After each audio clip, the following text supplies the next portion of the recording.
ગુજરાતની અંદર જ્યારે ખેડૂત હવે લડી રહ્યા છે ત્યારે ક્યાંક સરકારની સામે પણ સવાલ થઈ રહ્યા છે કે સરકાર કેમ નથી સાંભળતી। સવાલ એ છે કે એમના જનપ્રતિનિધિ છે સરકાર સુધી વાત પહોંચાડે છે ખરા।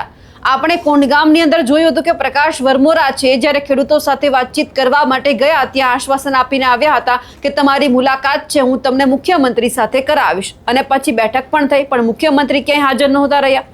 અને હવે આ તમામ બાબતે ક્યાંક હવે જે જેતપરના ખેડૂતો છે તેમને પણ હવે ગાંધીનગરથી તેડું આવ્યું છે પણ ખેડૂતોએ શું કહ્યું છે તેમની ચર્ચા કરવી છે। કાંતિભાઈ અમૃતિયાએ ગાંધીનગરમાં શું રજૂઆત કરી છે તેમની પણ વાત કરીએ। નમસ્કાર, આપ જોઈ રહ્યા છો નિર્ભય ન્યૂઝ અને હું છું આપની સાથે રિદ્ધિ। થોડા સમય પહેલા આપણે જોયું હતું કે ગાંધીનગરની અંદર જે કોંડ ગામના 11 જેટલા આગેવાન છે પહોંચ્યા હતા। મુખ્યમંત્રી સાથે રજૂઆતની વાત હતી પરંતુ મુખ્યમંત્રી સાથે બેઠક ન થઈ અને જીતુ વાઘાણી છે, ઋષિકેશ પટેલ છે, તેમની સાથે મુલાકાત કરવામાં આવી, ચર્ચા કરવામાં આવી, આશ્વાસન એમના તરફથી મળ્યું કે એમને તમામ જે સુવિધા છે અને તમામ જે વળતર આપવાની વાત છે તમામ એમને મળી રહેશે। પણ સવાલ એ થયો કે આશ્વાસન પૂરું ક્યારે થવાનું છે। હવે ક્યાંક જે કોંડ ગામના ખેડૂતો ગાંધીનગર સુધી પહોંચ્યા હતા પણ હવે જે મોરબીના જેતપરના ખેડૂતો છે તેમને પણ ગાંધીનગરથી તેડું આવ્યું છે અને ક્યાંક ગાંધીનગરની અંદર મુખ્યમંત્રી સાથે મુલાકાતની વાત પણ ક્યાંક ગોઠવવામાં આવી। આ વાત એટલા માટે થઈ કારણ કે ગઈકાલે આપણે જોયું કે કાંતિભાઈ અમૃતિયાએ એવું કહ્યું હતું કે સરકાર સાથે મારી વાતચીત થઈ છે, સરકારમાં અમે રજૂઆત કરી છે, સરકાર પણ પોઝિટિવ છે અને ક્યાંક મંત્રણા ચાલી પણ રહી છે। પણ આ બધાની વચ્ચે મોરબીના જેતપરના તમામ ખેડૂતોને એવું કહેવામાં આવ્યું કે તમને ગાંધીનગરથી ક્યાંક આમંત્રણ મળ્યું છે, તમે ગાંધીનગર આવો। પણ મોરબીના આ તમામ જેતપરના જે ખેડૂતો છે તેમણે સ્પષ્ટ ઇનકાર કરી દીધો કે અમારે ગાંધીનગર નથી આવ્યું। પણ હવે આ બધાની વચ્ચે જે ખેડૂતોની હવે લેખિત માંગણીઓ છે એ લઈને હવે પ્રાંત અધિકારી છે ગાંધીનગર જવાના છે। ખેડૂતોની માંગ છે કે કાયદા મુજબ વળતર આપવાની અમને તમે આપી દો। જે કાયદો છે, જે પરિપત્ર બહાર પાડવામાં આવ્યો છે એ પ્રમાણે નહીં પરંતુ જે રીતે બજાર ભાવ છે એ પ્રમાણે પણ અમારે અમારું વળતર જોઈએ છે। પાક નુકસાનીની વળતર આપવાની પણ માંગ કરવામાં આવી છે અને સાથે સાથે ઉર્જા વિભાગ ખેડૂતોના હિતમાં નવો પરિપત્ર બહાર પાડે તેવી પણ માંગણી કરવામાં આવી છે જેતપરના ખેડૂતો દ્વારા।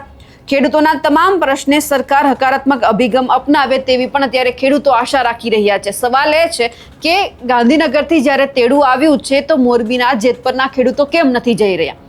એ ખેડૂતોને ક્યાંક એવી પણ માંગણી છે કે સરકારના જે મંત્રીઓ છે અહીંયા આવે, અમારી વાત સાંભળે, અમે નહીં જઈએ કારણ કે એક વખત અમે આવ્યા હતા પરંતુ કોઈ સમાધાન નહોતું થયું પરંતુ હવે અમારે અહીંયા તમામ નેતાઓને બોલાવવા છે અને સ્પષ્ટ વાત એ કરવાની છે કે તમે અહીંયાથી સાંભળો। એટલે હવે સવાલ એ છે કે નેતાઓ આવે કે ન આવે પરંતુ હવે જે પ્રાંત અધિકારી છે એ ચોક્કસપણે ગાંધીનગર જવાના છે।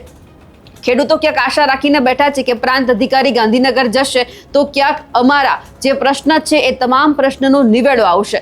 પણ એ પણ જોવાનું છે કે માત્ર આશ્વાસન મળે છે કે પછી વળતર આપવામાં આવે છે। આ બધાની વચ્ચે આપણે ગઈકાલે કાંતિભાઈ અમૃતિયાએ જે વાત કરી હતી, જે સરકાર સાથે જે વાટાઘાટો એમની ચાલી રહી છે તેમને લઈને તેઓ શું કહી રહ્યા હતા તે પણ સાંભળી લઈએ।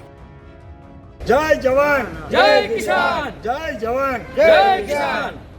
જેતપુર મુકામે મોરબી જિલ્લાના ઉપવાસ છાવણીમાં કાલ રોજ મોરબી જિલ્લા સરકારી તંત્ર સરકાર તરફથી આમંત્રણ લઈને આવેલું કે સરકાર સાથે ચર્ચા વિચારણા કરવા માટે અમારી છાવણી ઉપર એસડીએમ શ્રી અને તેમની આખી ટીમ આમંત્રણ આપવા માટે આવેલી પરંતુ જ્યાં સુધી કામ બંધ કરવામાં નહીં આવે અને સરકાર દ્વારા પરિપત્ર જાહેર કરવામાં નહીં આવે ત્યાં સુધી સરકાર સાથે કોઈ પણ ચર્ચા કરવામાં નહીં આવે એવું અમે જણાવેલ અને એનું આમંત્રણ ઠુકરાવેલ છે સમિતિ તરફથી।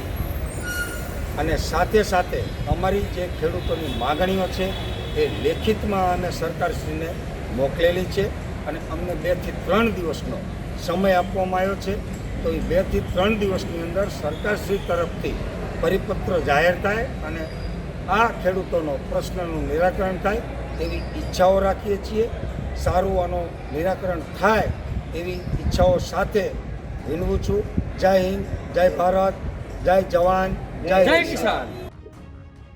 આ રાજ્યના મુખ્યમંત્રી ભાઈ શ્રી ભૂપેન્દ્રભાઈ હર્ષભાઈને લગભગ 10 દિવસ પહેલાં જે મળી અને કઈ રીતે પોઝિટિવ થાય અને ખેડૂતને અત્યારે જે મળે છે, માનો કે મોરબી જિલ્લામાં 980 રૂપિયા મળે, બીજા જિલ્લામાં ઓછા મળે 480 રૂપિયા। એટલે કઈ રીતે કલેક્ટરને સૂચના દઈને કઈ રીતે વધારે પૈસા મળે? મોરબી જિલ્લો એક ઉદ્યોગ દ્રષ્ટિએ મોટો હબ છે. જમીનના ભાવ પણ ઘણા છે. એના માટે આ રાજ્યના મુખ્યમંત્રી હર્ષભાઈ પોઝિટિવ છે અને ગયા બુધવારે અમે ઘણા બધા મંત્રીએ રજૂઆત કરી અને સરકાર પણ પોઝિટિવ છે, પણ એની પ્રોસિજર કરતાં થોડીક વાર લાગે અને ખેડૂતને કઈ રીતે ન્યાય મળે એની અમે સમગ્ર રાજ્યના કૃષિ મંત્રી, ઘણા બધા મંત્રી, ધારાસભ્યો અમે એક ઉપાધિ છે કે આ ખેડૂતને પૈસા મળવા જોઈએ એની અમે રજૂઆત કરી છે. ખેડૂત આંદોલનને સતત લગભગ આ 6થો દિવસ છે. 6-7 દિવસથી જે આંદોલન છે તે ચાલી રહ્યું છે, એટલે ક્યાંક એવું લાગ્યું કે સરકારને પણ રેલો આવ્યો હોય, કારણ કે જો ગાંધીનગર સુધી ખેડૂતોને બોલાવવા પડતા હોય તો પછી ક્યાંક સરકાર પણ ક્યાંક વિચારણા કરી રહી છે કે હવે કરવાનું શું છે. અહીંયા બાબત એ છે કે ઘણા બધા ખેડૂત એવા છે કે એમને વળતર ઓછું આપવામાં આવી રહ્યું છે, ઘણા ખેડૂત એવા છે કે એમને વળતર વધુ મળે છે, એટલે જેમને ઓછું છે એ સ્વાભાવિક છે કે વિરોધ કરવાના છે, કારણ કે બજાર ભાવ પ્રમાણે જો એમને વળતર ન મળે તો પછી ક્યાંક એમને નુકસાની છે. એટલે જો વળતર સરકાર કે પછી જે પણ કંપની છે એ ખેડૂતોને આપે તો એક સરખું આપવામાં આવે, કોઈને વધારે કોઈને ઓછું ના આપવામાં આવે, તેવી પણ અત્યારે ખેડૂતો માંગ કરી રહ્યા છે. ખેર આ બધાની વચ્ચે જ્યારે મોરબીના ખેડૂતોને ગાંધીનગરથી તેડું આવ્યું એ બાબતે ખેડૂતોએ સ્પષ્ટ ઇનકાર કરી દીધો છે કે અમારે ગાંધીનગર નથી આવ્યું, પરંતુ અમારી જે માંગ છે એ સૌથી પહેલા પૂરી થવી જોઈએ. તે બાબતે આપનું શું માનવું છે કમેન્ટ કરીને ચોક્કસથી જણાવજો. સાથે જ અમારી નિર્ભય ન્યૂઝ ચેનલને લાઇક, શેર અને સબસ્ક્રાઇબ કરવાનું ભૂલશો નહીં. નમસ્કાર.